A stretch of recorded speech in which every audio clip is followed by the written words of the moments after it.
Sedih juga bila dengar khabar terbaru tentang Aida Jebat ni. Bayangkan, selepas selamat melahirkan cahaya mata ketiga pada 26 Januari lepas, ingat ke semuanya dah okey? Rupa-rupanya ada ujian berat yang menanti.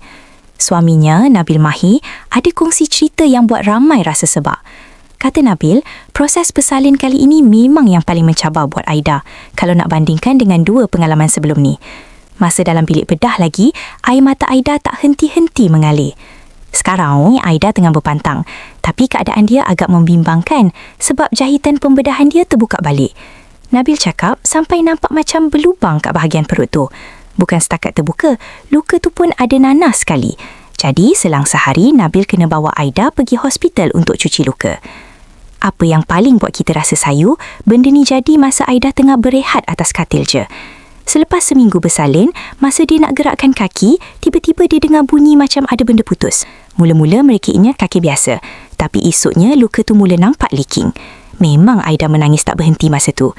Tapi itulah, Nabil puji sangat ketabahan isteri dia. Aida ni jenis yang kalau tak sakit betul-betul, dia tak akan mengadu. Dia sanggup tahan selagi boleh, sebab dia bukan jenis suka makan ubat.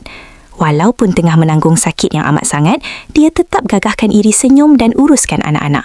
Kuat betul semangat seorang ibu ni kan? Nabil sendiri pun mainkan peranan besar. Dia dah biasa kerja produksi yang tak tentu masa. Jadi dia bab berjaga malam atau tukar lampin anak ni, dia dah memang cekap sangat. Lagipun jarak umur anak-anak mereka, Ana Naila dan Ali Matin pun tak jauh.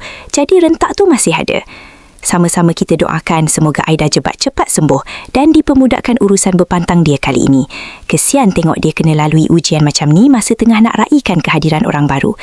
Banyak betul cabaran ibu-ibu lepas bersalin ni yang kita tak nampak di sebalik media sosial. Korang ada tak pengalaman atau kenalan yang pernah lalui situasi jahitan terbuka macam ni?